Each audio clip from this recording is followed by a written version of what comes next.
It's all good. It's all good. It's all good. You're making monumental steps here. We're doing good things. Oh, so far so good. Like you're my first Zoom meeting that I've done on my own. Usually my business partner does it because I fucking hate computers. Here, okay. All right. My glasses are annoying, but hold on.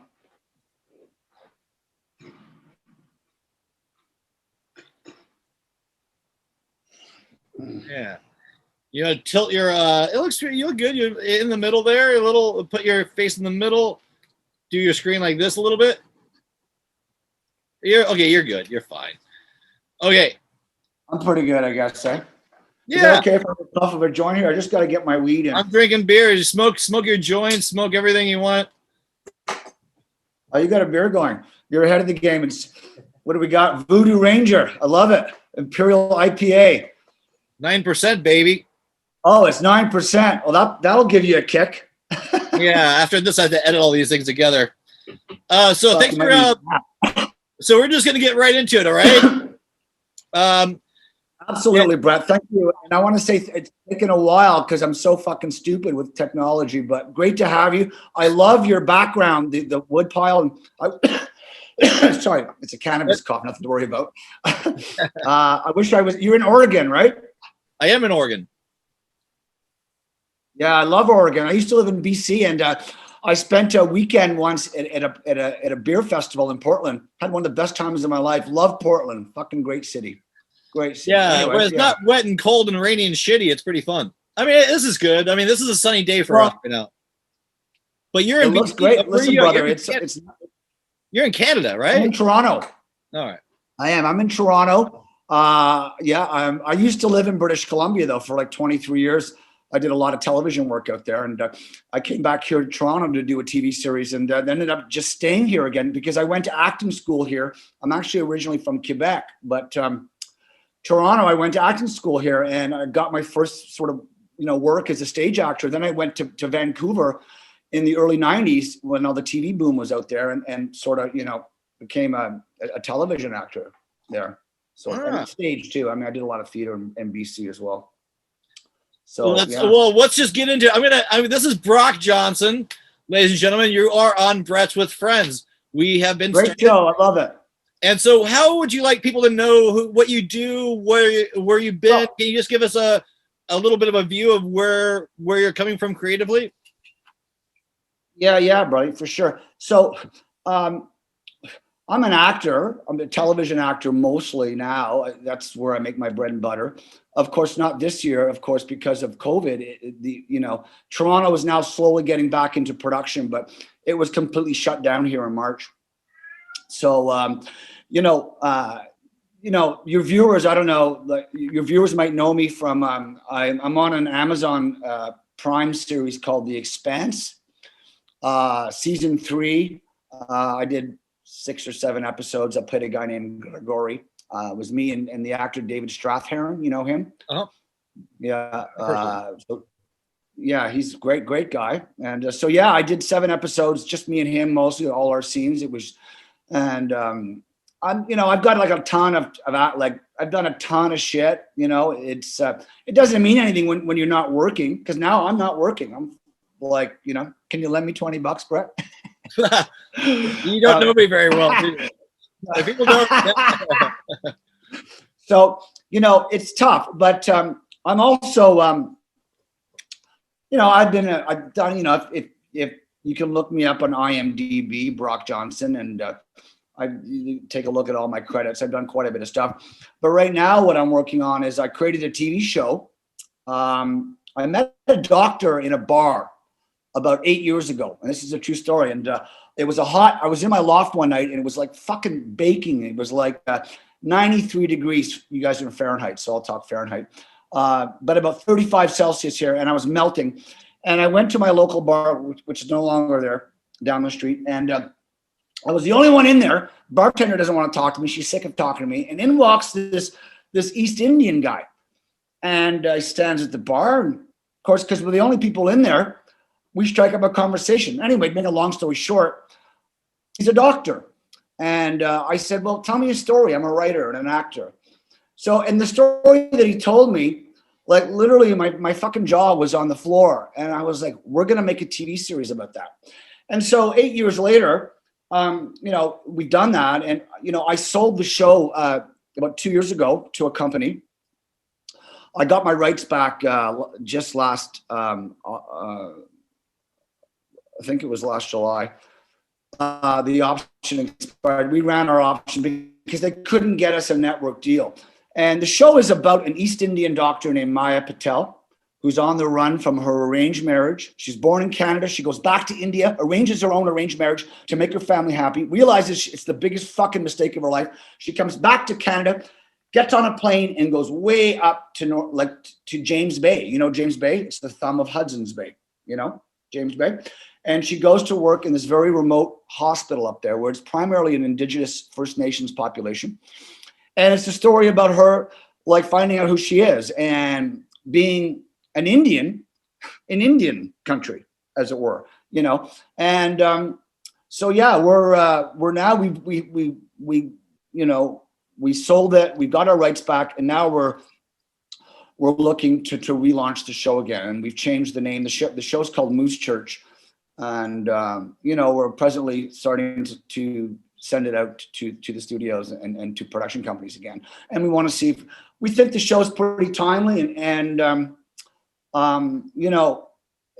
it has an international scope because it's about an East Indian woman on the run from her own cultural fucking fuck ups and her own, inability to stand up for who she is against her parents and the cultural leanings of an East Indian culture. And finding out who she is and going to a place where it's third world poverty. Like the poverty in Canada's north amongst the Indigenous people, it's no different than the slums in Mumbai, India. You understand? I mean, except that it's minus fucking 40 degrees 8 months of the year. And they live in tar shacks with dirt floors and they shit in buckets. And this is Canada. And it's so fucking wrong. It's like, so the doctor that I'm working with, my co-writer, and I have another writer that I work with, there's three of us. He's a First Nations advocate. His name is Dr. Chetan Mehta, and you can look him up on Google. And there's he's a shit disturber in the healthcare system in Canada, and he's trying to point out, like this system's really broken, and the First Nations people are being left to live in a pile of shit. And the government keeps, like right now in Canada, there's about 70 that have no clean drinking water. And Canada has the largest supply of fresh, clean drinking water in the world. And yet we can build pipelines through their fucking land for oil, but we can't build a pipeline to get clean water to them. So that's something that our show touches on. And it's something that, like, Canadians, when you live in urban centers, like, clean drinking water, you think nothing of it. And you go up there, some of these kids that are 18, 19 years old that live on these residences, they've never known clean drinking water in their life. They've had to bathe in bottled water, brush their teeth with bottled water. Like, imagine that. And you can't drink the water because it's fucking poison from industry and so on. So that's my rant. Wow. That's a pretty important project. It sounds like that'll help a lot of people. Bring awareness to that situation. Yeah, and also, Brett, to be realistic, it's also entertainment. I mean, my show, you don't want to hit your audience over the head with a bunch of. It's got to be dramatic. It's got to be a show. There's got to be a love interest. All the sort of standard qualifications for network television. But it's a show that, we think it's got a lot of appeal worldwide. Certainly in India, because our protagonist is an East Indian, And certainly, I know in Europe, in large parts of the world, there's a great fascination with Canada's First Nations people, but they have all this very diluted ideas about how they live. They don't really know that, like apartheid, apartheid that was in South Africa. Apartheid was modeled on how Canada developed the reservation system. I don't know if you're aware of that. So the architects of apartheid in South Africa modeled the system of apartheid on how Canada dealt with its Indigenous people, and they took it to an extra level, of course.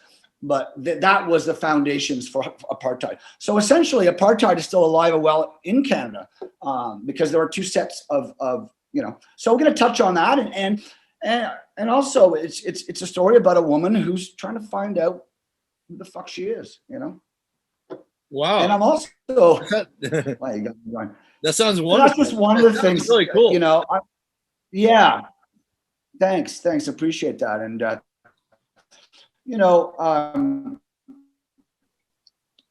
I'm also an artist. In fact, he lives with me now. Michael can come over and say hi in a little bit if he likes.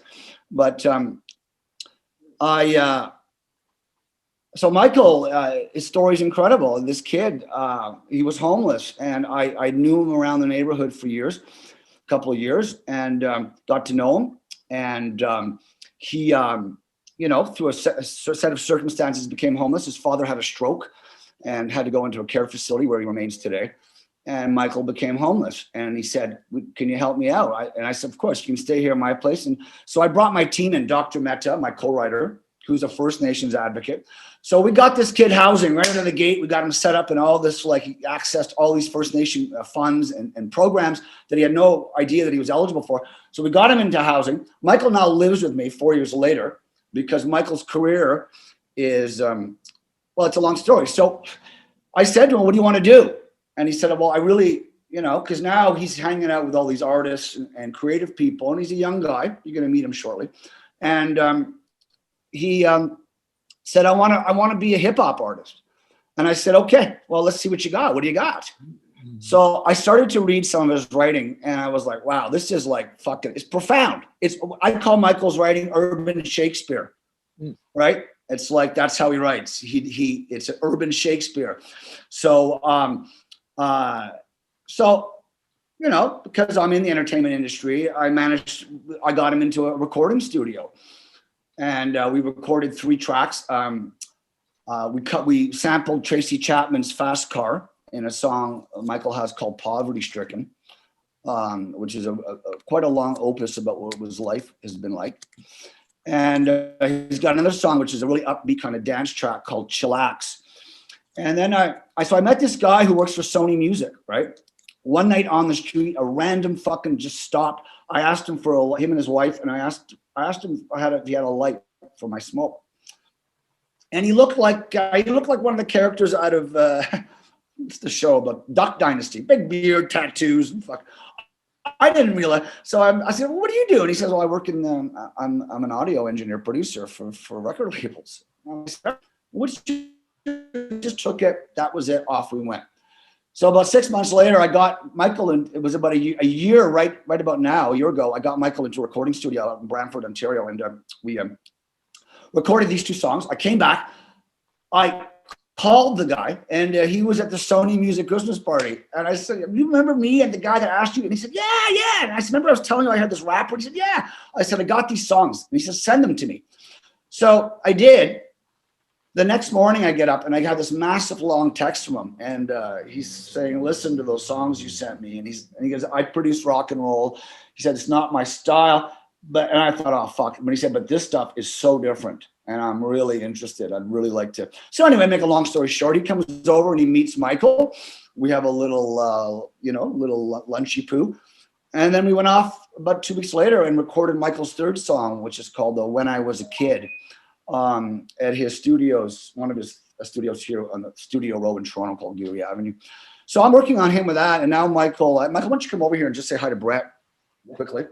And for future references, you're going to be wanting to introduce this guy probably very shortly, Brett.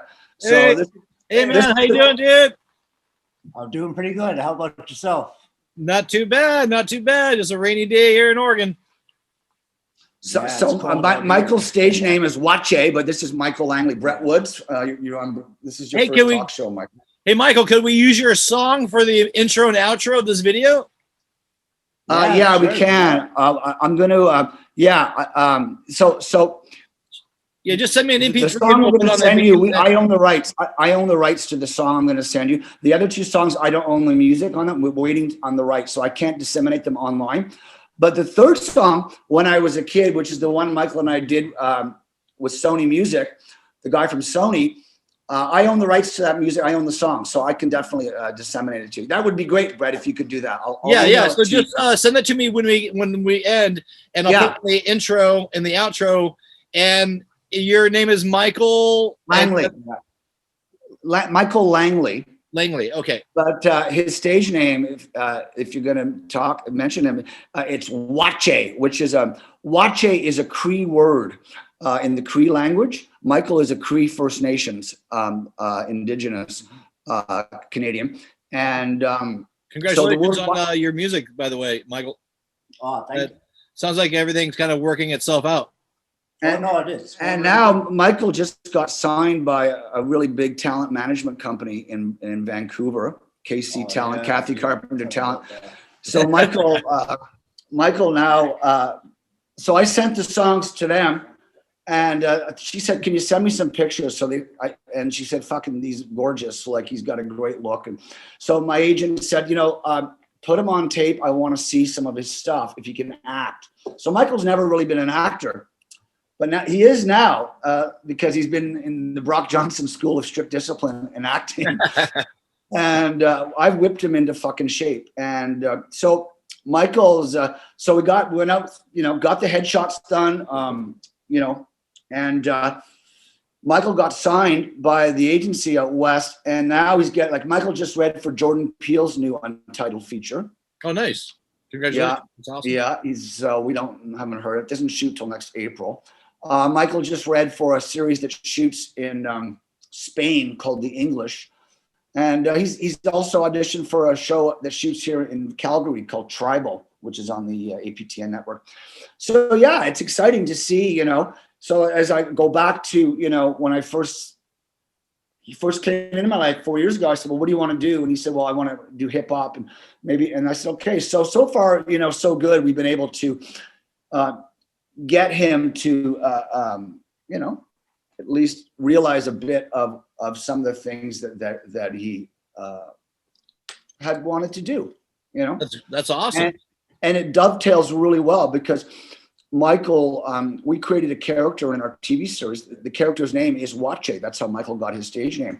And he's a pirate radio DJ on the res. He's a First Nations, and he has his own little pirate radio in his mother's living room in his house. And he has this pirate radio because they have those things up there, right? There's no, there's broadband signals or whatever, KMH or DMX, DMZ, signals that aren't used. And you can hijack them and run your own little radio station, and you'll have, guerrilla radio. What's a pirate radio is what they used to call that. Pirate radio. That's exactly right. Pirate radio. And so that's sort of, that's what's going on in Brock Johnson's life so far. Brock Johnson, motherfucker. You know that I'll tell you a funny story. I finally got into therapy because I recommend it for anybody, and I really do. It fucking saved my life. And I had this great just real quick, what kind of therapy are you talking about? Cognitive behavioral therapy, CBT. So cognitive behavioral therapy. It's a bit like kind of rewiring your brain. It never ends. You have to practice it your whole life. It's about rewiring how you think. And I can't get into it now. You'd be here for fucking 4 hours and you'd be drunk out of your mind, Brent. Well, you got 20 minutes. Okay. Well, so cognitive behavioral therapy it's a way of changing your thought processes so that and a lot of that is patterns, you get into patterns, and especially if it's a negative pattern and you're, you're just depressed and you can't seem to look at the world in any other way but in the depressing way that you see it. Whereas cognitive behavioral therapy slowly gets you to kind of rewire your brain so that you can sort of, turn, I'll give you an example, if you're completely pennilessly broke and you look at the pile of beer empties there and you go, "Oh my God, that's my life. Oh, it's terrible." Or you look at, there's $25 in empties. I can take that back. That's a sort of a very layman's way to describe it. Mm-hmm.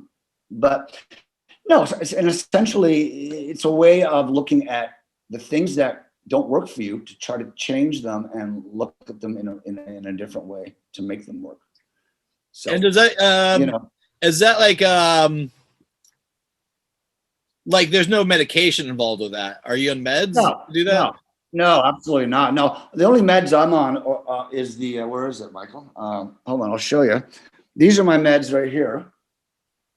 Can you see that? Was that the weed, right? Yeah, it's so I have a dispensary. I have a dispensary. Let me see one of those nugs. Pull a nug out of there. Let me take a look at one of those nugs.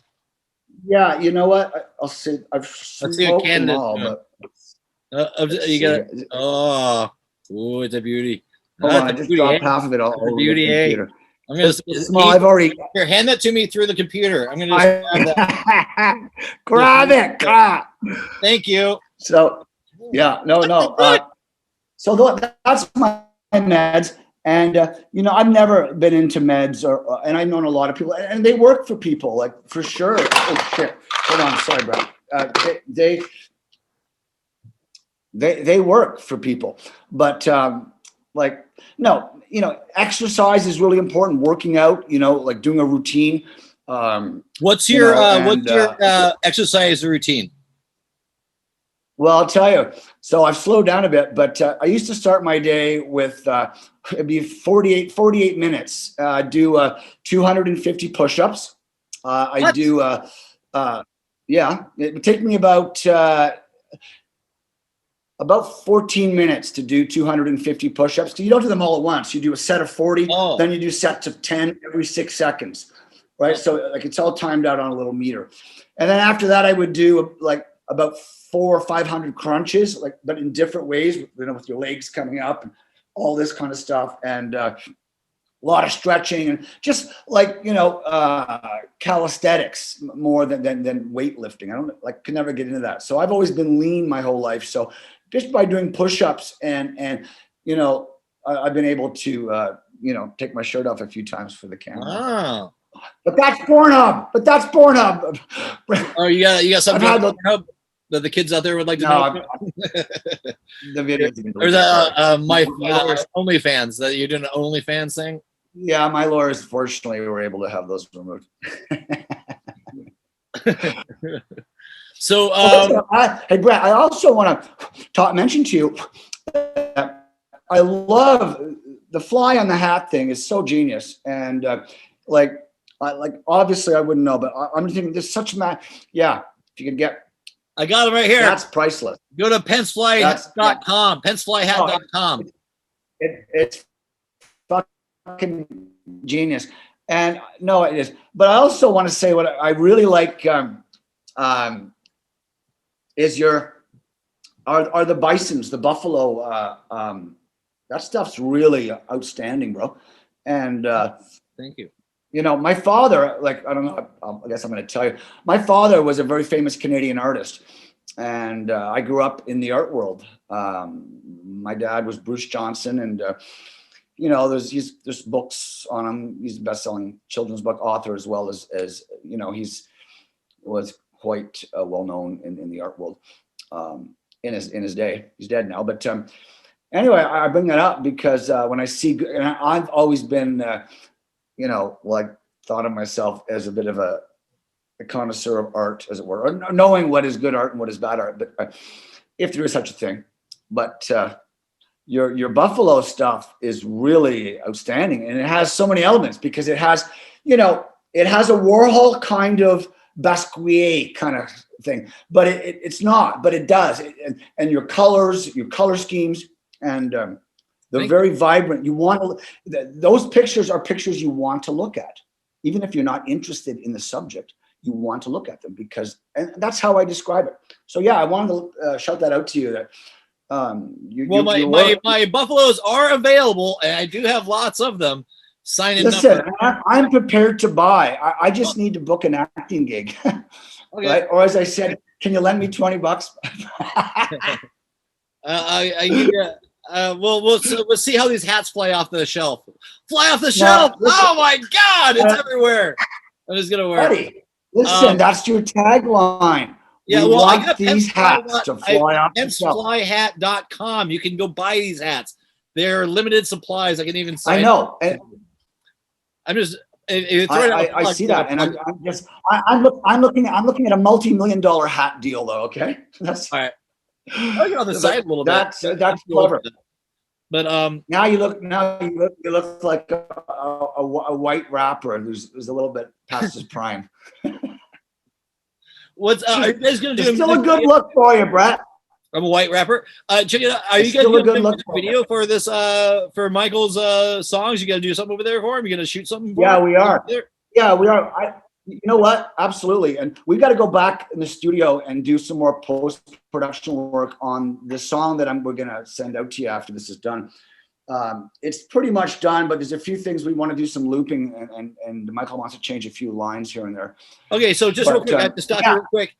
Is this a Brett's with Friends exclusive that I can play the song? Pretty much, yeah. No one else has heard it. Hey, boom, boom, boom, boom, boom, pew, pew, pew, pew, pew, pew. This is a Brett's with Friends exclusive. I love exclusive, so we're gonna play it right now a little bit, and let's pretend we're listening to it, and we'll put it on right now as well. Okay. Let's give it a minute. Oh, when I was a kid, it's got a great First Nation under track and foundation track. And the producers on it.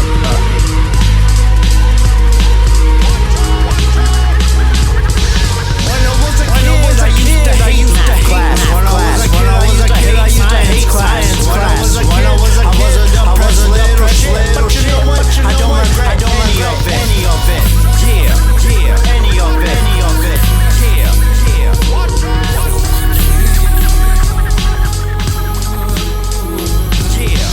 I just keep it real no matter how I feel. I got that pad and pen and I write about those lies that were a disguise of my school education. I was too busy smoking herbal medication on a daily basis, you know what I'm saying.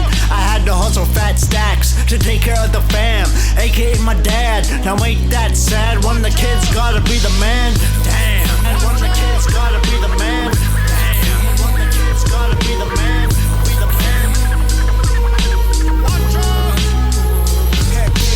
When I was a kid, I used to walk the streets, listen to the beats, move my feet, come up with a dope free. So here we go, back with the flow, hoping one day you'll do a show.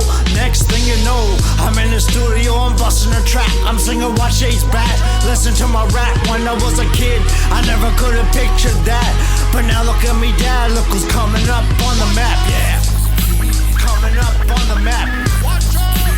Coming up on the map, yeah.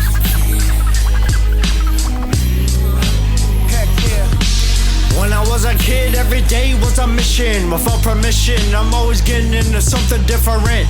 I'm walking down the streets with my junction peeps. Now who the fuck is this coming through the mist with the mic, ready to spit? You know who it is, it's the native kid. I've been doing this rap since I was like 5 or 6. One day I took up my notebook, I had a little look, wrote something down and it just stuck. After that I was hooked and it felt good to get the shit on my chest instead of always being depressed. To get the shit on my chest. To get the shit on my chest. To get the shit on my chest. Instead of always being depressed. Now I'm a big kid, I do big things. I hang out with all the chicks, I'm eating chicken wings, watching Natural Bone Killers and listening to Bob Dylan like a villain. Rapping is my mission, and I'll never stop till I drop. If I have a heart attack, I'll just say so what. I'll never give up on this rap stuff. Sitting in my living room, I'm listening to rap tunes. It's early in the noon, remastering my tracks for your enjoyment. So enjoy it. I'm just giving you my story of when I was a kid. When I was a kid. So check it, here it is. When I was a kid. I'll catch you later, kid.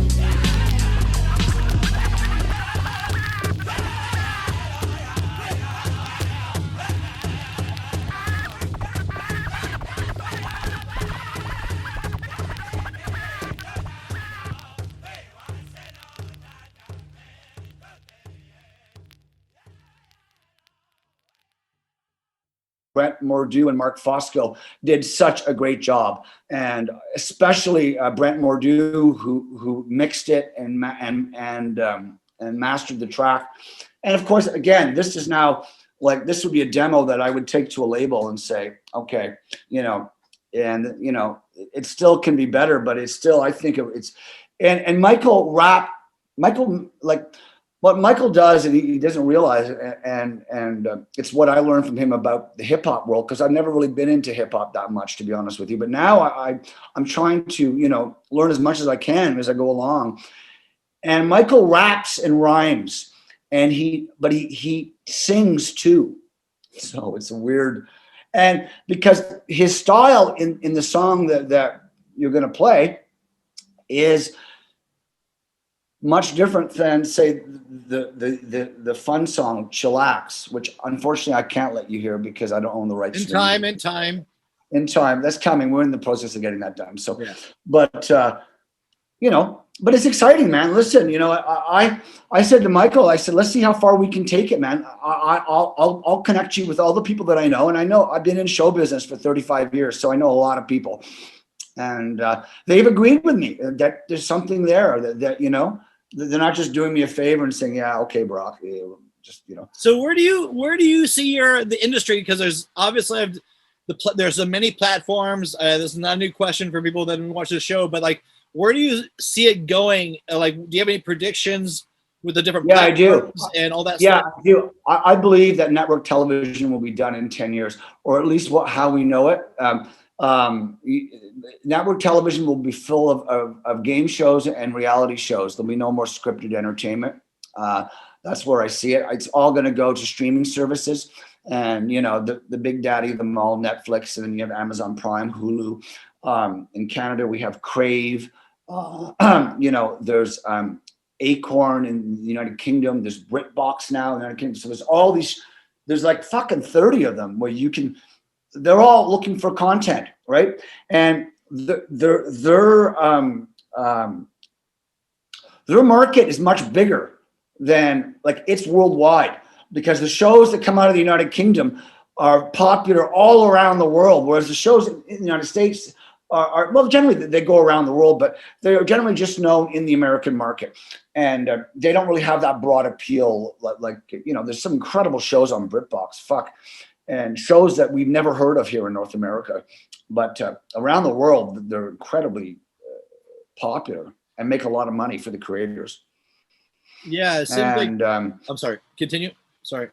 No. But yeah, and so, like, as for my show, Moose Church, I want to tap into that. We're going to approach a very well-known producer. I'm not going to mention her name right now, but in the United Kingdom, that's where our package is actually going today. My agent on the West Coast is going to be sending all that out today.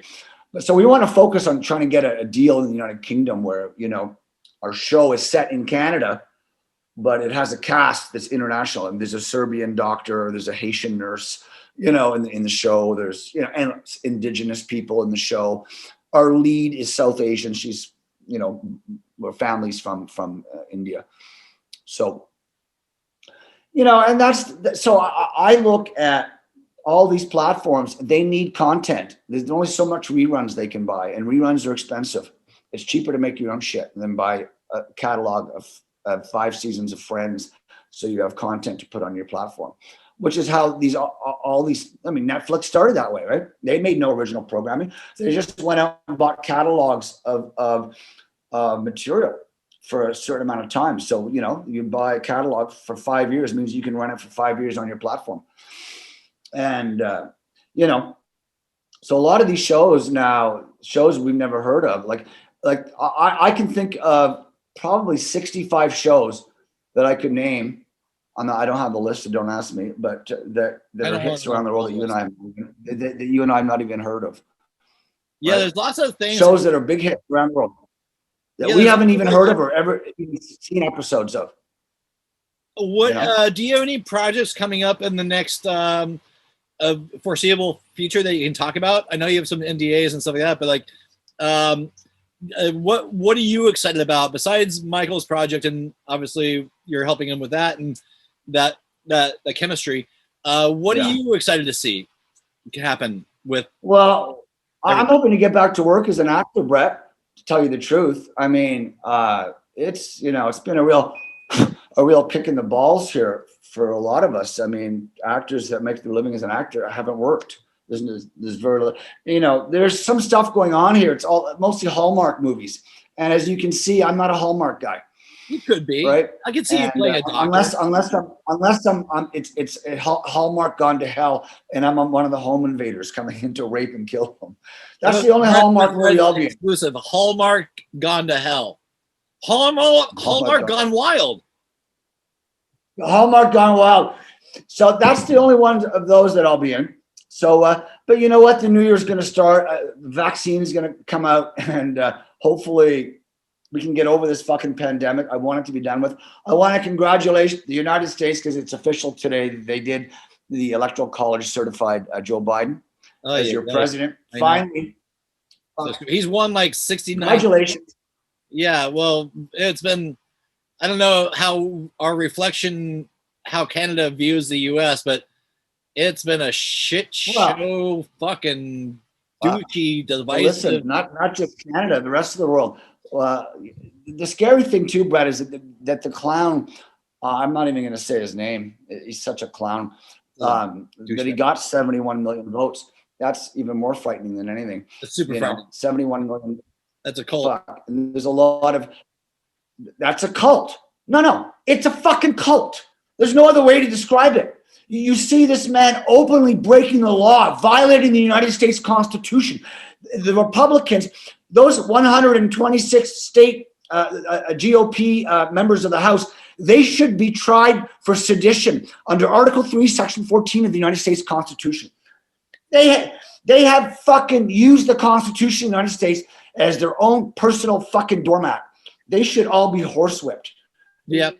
They should be fucking horsewhipped. And like, the one thing that protects us all from tyranny is a set of laws that makes sure that no one is above the law. And what Trump has tested is that he thinks he's above the law. And you look at his entire campaign team or whatever, they're all in and out of jail now. And Flynn, Manafort, fucking Cohen, Stone, and he's pardoning them. And it really is gangsterism right out in the open, though. Right out in the fucking open. And no one seems to be doing anything about it except the Southern District of New York. And I can't wait. And I love that Letitia James lady. Wow. And I hope she puts them all in fucking Rikers. That's where they belong, Rikers. Right. Especially that little Ivanka and Jared. They both belong in Rikers. And the criminality and the hypocrisy is fucking unbelievable. It's amazing. Send them to Rikers! Send them to Rikers right now! That would be a beautiful thing. That'd be beauty, eh? God bless America. God bless America. Ivanka. Oh, fucking what a douchebag. Listen, I'll bet you Trump she's probably fucked daddy. It's the weirdest, most uncomfortable. He pats her on the ass. He called her a great piece of ass. I'm sure like Jeffrey Epstein, he probably sold her to Jeffrey Epstein for a weekend. Oh, here we go. You're topping on. I was actually waiting for this topic to be addressed. So real quick, what do you think about the girl that's in jail right now that's no one's heard from? Ghislaine Maxwell? Yeah. Ghislaine Maxwell. What's with her? What's the deal with that? She's Rupert Maxwell's daughter. Rupert Maxwell was the disgraced financier newspaper. He was like Rupert Murdoch. And he ran all the British tabloids back in the day. She's she's a rapist, clearly. I mean, I believe those women. We've heard nothing from her. Yeah, because she got locked up and she's posting apparently sometimes she's trying to get it on bail this week before Christmas on a $30 million surety, which her boyfriend has put up. Or her husband, apparently. We're just finding out now that she's married.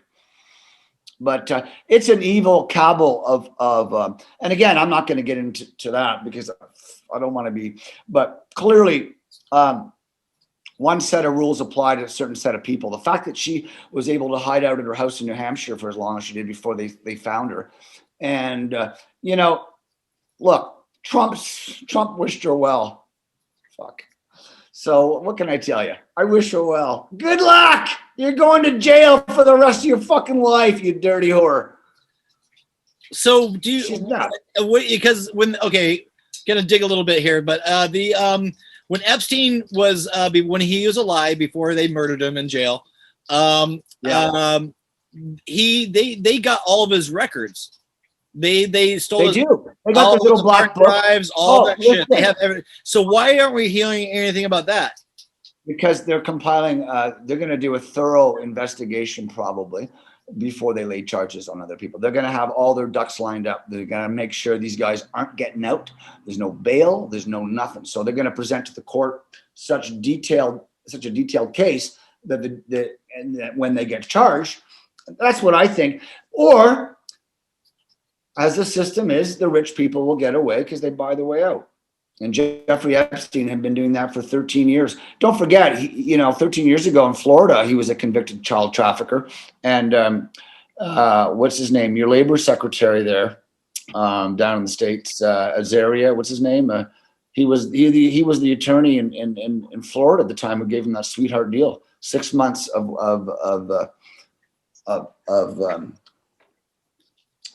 6 months of reporting to a jail on the weekends for molesting children. So, what's his name? Azar, whatever. The Human Service Secretary in the States. He was the attorney at that time. And Jeffrey Epstein had contributed thousands of dollars to his reelection campaign as an attorney. And then they cut that deal. So it's all intertwined. So, but this radio silence on the Epstein thing is pretty intense, because it's been like, there's a big, they broke his neck in 2 different places by himself. I guess if he hung himself, he could break his neck in 2 different places. Well, yeah, but I'll tell you right now. We haven't heard the last of it, Brett. And trust me, the Southern District of New York and the lawyers that are working for the complainants are some of the United States' top attorneys. And these guys are $5,000 an hour players. Like the one attorney for Virginia Giuffre or whatever her name is, Giuffre. He's a $5,000 an hour attorney in Manhattan. And so they're looking to collect a big payout from, Epstein was worth $700 million and he had money stashed everywhere. So they're going to, that's why we're not hearing anything right now. That's what I think. But I don't know. Like, who knows? Maybe they've already cut deals with some of the people that are in those little black books. Who knows? And what's your name? Ghislaine Maxwell. Prince Andrew should be shitting his pants. He should have. I think he paid extra for that. Yeah, no, he paid in pounds. I think he was shitting on the glass table, or had prostitutes doing that. It's gold. It's a gold table. Okay, gold. Yeah, but it's a sordid world. It's a sordid world, Brett. And I'll tell you, I'm glad I'm not in it. You got to keep it tight. You got to wear masks. We're not, there's no normal coming back from this. This is the paradigm shift. No, I know. Let me ask you: are you going to get the vaccine? I mean, if I'm required to, if I need to get it, I'll get it. You're going to need to get it because you're not going to fly anywhere, buddy, unless you have it. You're going to have those little. And I'm going to tell you right now. The chip. I'm not going to get no chip. That's for sure. What? There's no fucking chip. It's a bunch of shit. Give me a break. Give me a fucking break. It is. Listen, we got a chip. We carry it around. We already have the chip. It's called your cell phone. We're carrying this fucking thing around with us everywhere. They're chipping us. Give me a break. They don't need to chip us. We got cell phones. We buy it from them. Give me a break. Listen, you know what? I got vaccinated against everything. And that's why I never got polio. That's why you never got polio, because they didn't give you a fucking chance. They said, take it. It works. And polio went from a fucking disease in the 50s that was more dreaded than anything. You think COVID is bad. And polio cases in Canada this year? 0. Last year, 0. Before that, last 45 years, 0. Vaccines work. Fuck off. Well, I guess New Zealand has 0 right now. Am I be right on that? Is that? I think New Zealand has 0 cases of COVID. They've reported 0 cases now in the last 2 weeks. Because they jumped on more, I it right think. away. They jumped on that They shit. fucking locked it down. Listen, because they listen to science. It's just come on. The proof's in the pudding. COVID's exploding here in Toronto again. I mean, fuck, we're getting 2,000 cases a day in the province of Ontario. I mean, that's not really much compared to the 300,000 cases a day in the States, right? Or you've got like 3,000 people dying a day down there from this thing. That's fucking nuts. That's a 9/11 every day. 9/11 every day for the last 2 weeks. And so we're gonna. This is towards the last end of our interview. I would like to send people out with some inspiration, some hope, All right, good. some Yeah, some me too. buddy. positivity. Oh wait, hold on. Let me just do that. Brett, stand by. I'm standing by, baby. Stand by, buddy. Hold on. Yeah, I'm gonna give you that. So I never get Christmas trees, Brent, and I like, since I'm a single white male, I don't really have any need for Christmas. I just find the whole thing annoying. But I don't care about in Christmas. the scope of Michael, can we turn on that light? In the season of goodness, in the season of Christmas, and I'm an atheist, I want everybody to know, I put up some Christmas lights. Oh, Hold on, that's just the first part of it, Brett. But now I have my little Charlie Brown Christmas tree, which is over here. oh, Okay. nice. Get a look at that. So, happy Hanukkah and Merry Cherries. Merry And, cherries. I've had a lot of fun doing this, Brett. You know, it took a while to get me to do this because of everything. I downloaded Zoom on my computer and I couldn't find it literally, but I don't need it. I just go to the. We're here now. You've done a great job, and you honestly, you're a very great interviewer. Oh, well, I try to listen. I wouldn't interview. I mean, I've already had to throw 2 of these away, but out of 2 out of 14, you're, I think you're guest 16, buddy. So Sweet 16. Sweet 16, Brett. And Michael, I'm 16 again, buddy. you're 16, Let's baby. get some beer. How's the Canadian weed over there? Is it pretty potent? It's not bad, It's like the weed I have here is not as good as the weed in British Columbia. The weed in British Columbia is much more intense, but it's okay. I'm at the age now where I can't get too fried out of my tree. I like to smoke my joint. It's got about 15 to 20% THC in it. Oh yeah. Oh really? That's not much. That's enough for me. No, it's not, but it's enough for me. Yeah, I can get strains that are like 32%, but That's what I'm talking just, about. I can't even. I stopped. I need to be on vacation though.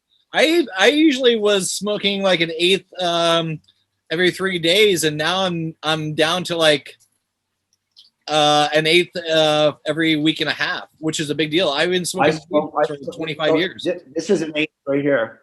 This is an eighth, and an eighth is what? How much does 3.5 it cost grams, for an right? eighth over there? American. That's $25. So Oh, nice. American. This is about $19 American for Sweet. 3.5 grams. Yeah, and I smoke about one of these a day, 3.5 grams. Really? Yeah. No, there's 2 of us here. You could step that up if you do the 30%. You don't have to smoke so much. No, I can't. No, the 30. No, I can't really find it. I go on their menu online and it's just I can't find it. I'm happy. I go with whatever's on special that day. They have little daily specials. So whatever, 3.5 grams for $21 plus tax. It comes out to about $23. I just got it, and it's right across the street. And they send you a text when it's ready because we're on lockdown here in Toronto. Everything's closed. You go and you wait outside, and they come with a little bag. And it's like I got a dope dealer right across the street. Which is pretty incredible because 20 years ago, if someone was to tell you, "Oh yeah, you can just buy your weed from the store," what are you talking about? Like you know how weed is a scramble? No. Fucking who's got weed? No kidding. Oh fuck. We No are kidding. truly living And I in think the future. also too, all the people that have criminal records now because of it, they all should be expunged. And anybody who's ever had any problems because of marijuana, fuck. Absolutely. Of course, the globalists have bought up all the marijuana dispensary licenses here in Ontario. So now it's big corporations that are selling you weed. So the very same people who told us the drugs and marijuana were so bad for us are now the ones selling it to us. How's that for Ernie? We should let people think about that on our way out today. We will. We'll end it right there. Okay, now, real quick, we're gonna tell them one last time how they can see what you've done.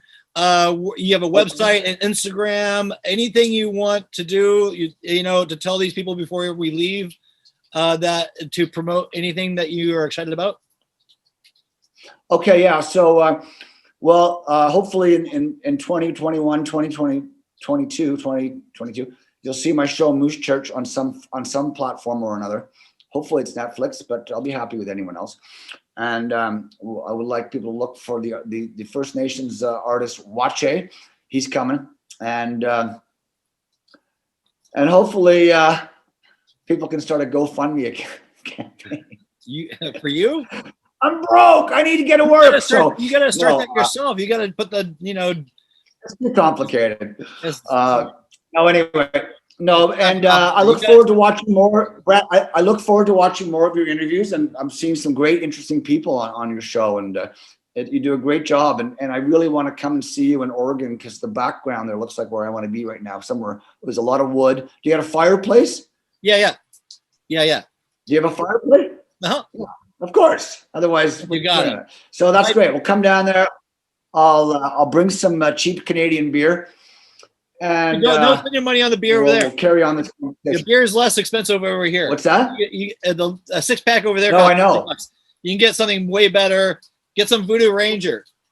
A 6-pack here. Voodoo Ranger. A 6-pack. Yeah, that looks really good. Yeah, that looks great. Yeah, fantastic. Yeah, man, I look forward. I'm glad we finally got this interview done. I know it's like wrestling a crocodile to get you on this show. It was. I know it was. I knew it'd be worth it. And funny, I said, "Fuck it, let's just do it." Yeah. You just got to do it. You can't. It's been a lot of fun. It's been a lot of fun, Brett. I'm going to send you Michael's song. I got to run now too because I'm actually supposed to be somewhere at 5. I know we went long. I sometimes drag these out a little bit, but listen, the time, bro, the time flew like nothing. It was so fun to talk to you and to all your viewers and you do a great job and you're supporting the arts and fucking right back at you, brother. All right, awesome. Dude. I love it. Send you Michael's song. Send me that song and we'll play it throughout the video, right? All right, buddy. Sounds great. Talk to you soon. How do I get out of this thing now? Oh, wait a minute. How do I? Okay. You know. Oh, Lee. Okay, Lee. See you, Brett. See you, man. See you, dude. Thank you so much. Good meeting. Okay. Thanks, Michael. Okay, guys. That's my interview with Brock Johnson. You can go get the Penn Fly hat at PennFly. When I was a kid, I used to hate math class. When I was a kid, I used to hate science class. When I was a kid, I was a depressed little shit. But you know what? I don't regret any of it. Well, wear your mask. Stay healthy, happy. Any of it. Yeah.